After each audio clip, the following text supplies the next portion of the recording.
कहानी की शुरुआत में हम एक बहुत बड़ा गोरिल्ला का डरावना सीन देखते हैं, जिसकी आंखों में गुस्सा भरा हुआ है और वो पूरे शहर को तबाह कर रहा है। उसकी हर दहाड़ से आसपास का माहौल कांप उठता है और लोग अपनी जान बचाने के लिए भागते हैं। हेलीकॉप्टर, सेनाएं, कुछ भी उसे रोक नहीं सकता। ये कोई आम जानवर नहीं है, ये एक राक्षस है। शहर के अंदर सड़कों पर हर तरफ तबाही मची हुई है, कारें पलटी हुई हैं और शीशे टूटे हुए हैं। गोरिल्ला दोनों हाथों से एक ट्रक उठाकर इमारतों पर फेंक रहा है। उसकी हर दहाड़ से ऐसा लगता है कि पूरा शहर ढह जाएगा। लेकिन असली सवाल ये है कि ये गोरिल्ला ऐसा बना कैसे, और इसी रहस्य के पीछे छिपी है एक ऐसी कहानी जिसकी शुरुआत पृथ्वी से हजारों किलोमीटर ऊपर अंतरिक्ष में तैरते एक गुप्त स्पेस स्टेशन से होती है, जहां पहुंचना ही मौत को दावत देने जैसा था। फिर भी वहां कुछ वैज्ञानिक काम कर रहे थे, क्योंकि वे एक ऐसी तकनीक पर रिसर्च कर रहे थे जो मानव भविष्य बदल सकती थी, लेकिन गलत हाथों में पड़ने पर पूरी दुनिया को नष्ट कर सकती थी। इस तकनीक का नाम क्रिस्पर था, जो एक जीन एडिटिंग सिस्टम है जिससे किसी भी जीव के डीएनए को बदला जा सकता है। लेकिन इस शक्ति का उपयोग इंसानों की भलाई के लिए नहीं, बल्कि एक खतरनाक उद्देश्य के लिए किया जा रहा था। और इसी प्रयोग का परिणाम बना एक भयावह हादसा, जब एक साधारण लैब का चूहा लैरी अचानक म्यूटेट होकर एक राक्षसी जीव में बदल गया। शुरुआत में किसी को समझ नहीं आया, लेकिन कुछ ही देर में उसने पूरे स्पेस स्टेशन में खून और आतंक फैला दिया। इस पूरी तबाही के बीच केवल एक ही व्यक्ति बची थी, डॉक्टर कैरी एटकिंस, जिसे समझ आ गया था कि अगर वो तुरंत नहीं भागी तो उसकी भी मौत तय है। इसलिए उसने स्पेस स्टेशन छोड़ने का फैसला किया। लेकिन ठीक उसी समय कंपनी की सीईओ क्लेयर वाइडन उसे आदेश देती है कि वो पहले उन खतरनाक रिसर्च सैंपल्स यानी पैथोजन से भरे कैनिस्टरों को वापस लेकर आए, और साफ शब्दों में कहती है कि रिसर्च लेकर आओ वरना वापस मत आना, क्योंकि कंपनी के लिए इंसानों की जान से ज्यादा महत्वपूर्ण वो खतरनाक खोज थी। इसलिए मजबूरी में कैरी अपनी जान जोखिम में डालकर उन कैनिस्टरों को इकट्ठा करने लगती है, जबकि पूरा स्पेस स्टेशन धीरे धीरे विनाश की ओर बढ़ रहा होता है और समय बहुत कम होता है और मौत बिल्कुल पास होती है। आखिरी पल में केरी किसी तरह 3 कनस्तरों वाले एक एस्केप पॉड में घुसकर तेजी से धरती की ओर निकल पड़ता है। शुरुआत में सब कुछ सामान्य लगता है, लेकिन अचानक वही म्यूटेटेड चूहा फिर से उसके सामने आ जाता है और अपने विशाल पंजों से पॉड के कांच पर जोरदार वार कर देता है। कांच टूट जाता है और केरी अब भी किसी तरह जिंदा रहता है, लेकिन उसी क्षण एक छोटी सी दरार उसकी किस्मत बदल देती है, क्योंकि जैसे ही वो खराब पॉड धरती के एटमॉस्फेयर में प्रवेश करता है, वो तेज गर्मी और भारी प्रेशर को सहन नहीं कर पाता और कुछ ही सेकंड में पूरी संरचना टूटकर बिखर जाती है और केरी की वहीं दर्दनाक मौत हो जाती है। फिर अचानक दृश्य बदलता है और कहानी धरती पर सैन डिएगो की एक वाइल्ड लाइफ सैंक्चुअरी में पहुंच जाती है, जहां डेविस ओकोए नाम का एक पूर्व स्पेशल फोर्स सैनिक दिखाई देता है, जो अब जानवरों की रक्षा के मिशन पर काम कर रहा है। उसके सबसे करीब एक विशेष सफेद गोरिल्ला जॉर्ज है, जो इंसानों की तरह साइन लैंग्वेज समझ सकता है। डेविस ने उसे बचपन से पाला है, उसे परिवार का अर्थ सिखाया है, रिश्तों की अहमियत समझाई है और कमजोरों की रक्षा करना सिखाया है। धीरे धीरे दोनों के बीच एक ऐसा बंधन बन जाता है जो इंसान और जानवर की सीमाओं को तोड़ देता है। ये रिश्ता सिर्फ ट्रेनर और जानवर का नहीं, बल्कि एक गहरी दोस्ती का रूप ले चुका है, जहां जॉर्ज डेविस की हर बात समझता है, उसके साथ खेलता है और उस पर पूरी तरह भरोसा करता है। इसी बीच जंगल में 3 और गोरिल्ला दिखते हैं, जिनसे डेविस साइन लैंग्वेज में बातचीत कर रहा होता है और उनके साथ समय बिता रहा होता है। वो जॉर्ज से कहता है कि उसे इन गोरिल्लाओं की रक्षा करनी है और हर खतरे में उनके साथ खड़ा रहना है। इसी दौरान उनके बीच एक हल्का और खूबसूरत पल बनता है। इसके बाद डेविस अपनी लैब में अपनी टीम के साथ दिखाई देता है और फिर कुत्तों को ट्रेन करने के लिए बाहर निकल जाता है। लेकिन उसी रात अचानक आसमान से जलती हुई उल्काओं जैसी चीजें गिरने लगती हैं और पूरे अमेरिका में फैल जाती हैं। ये वही कनस्तर थे जिन्हें केरी स्पेस स्टेशन से लेकर आया था। उनमें से एक फ्लोरिडा के एवरग्लेड्स में गिरता है, जहां एक मगरमच्छ उसे निगल लेता है। दूसरा व्योमिंग के जंगलों में गिरता है, जहां एक ग्रे वुल्फ उसके संपर्क में आता है, और तीसरा सीधे सैन डिएगो सैंक्चुअरी में जॉर्ज के बाड़े में आ गिरता है। जिज्ञासा में जॉर्ज धीरे धीरे उसके पास जाता है। उसे अंदाजा भी नहीं होता कि ये छोटा सा कदम उसकी पूरी जिंदगी बदल देगा। जैसे ही वो कनस्तर को छूता है, वो टूट जाता है और उसके अंदर मौजूद जेनेटिक पैथोजन सीधे उसके शरीर में प्रवेश कर जाता है, और उसी पल से एक खतरनाक बदलाव शुरू हो जाता है, जिसका असर सिर्फ उसी तक सीमित नहीं रहता, बल्कि पूरी दुनिया को हिला देता है।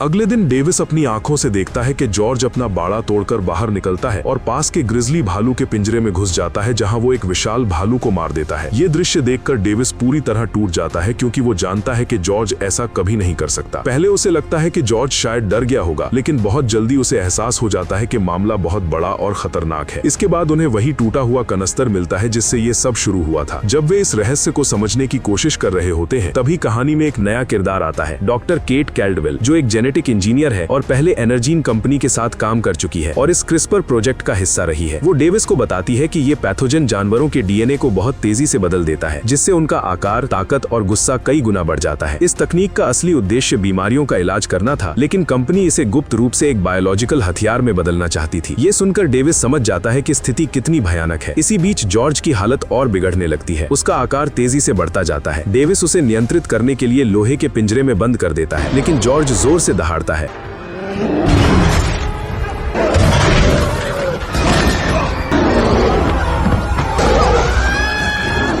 और अगले ही पल पिंजरा तोड़कर बाहर निकल आता है और चारों तरफ तबाही मचाने लगता है। वो पूरी सेंचुरी में हंगामा शुरू कर देता है। भले ही वो और डेविस उसे शांत करने की कोशिश करते हैं और कुछ हद तक कामयाब भी हो जाते हैं, लेकिन सरकारी फोर्स आकर जॉर्ज को अरेस्ट करने की कोशिश करती है। उन्हें हार्वे रसल नाम का एक अजीब आदमी लीड कर रहा था। डेविस, डॉक्टर केट और जॉर्ज को अरेस्ट करके मिलिट्री प्लेन में ले जाया जाता है। एनर्जीन कंपनी की सीईओ क्लेयर वाइडन ने चुपके से एक प्राइवेट आर्मी फोर्स तैयार की, जिसे किलर्स कहा जाता है, जिसका बॉस बर्क है। क्लेयर बर्क को कैनिस्टर वापस पाने के लिए क्रिस्पर प्रोजेक्ट को फिर से शुरू करने का ऑर्डर देती है, लेकिन बर्क वहां जाता है और पाता है कि कैनिस्टर खराब हो गए हैं। फिर बर्क को एक बड़ा भेड़िया दिखता है। क्लेयर उससे कहती है कि इस भेड़िए को उसके पास ले आए, चाहे जिंदा हो या मरा हुआ। जब बर्क भेड़िए को पकड़ने जाता है तो भेड़िया सबको बहुत बुरी तरह मार डालता है। कुछ का सिर काट देता है, दूसरों को निगल जाता है और दूसरों के टुकड़े टुकड़े कर देता है, जिससे तुम्हारा शरीर ऐसा दिखेगा जैसे फटने वाला है। बर्क का हेलीकॉप्टर भी भेड़िए ने खराब कर दिया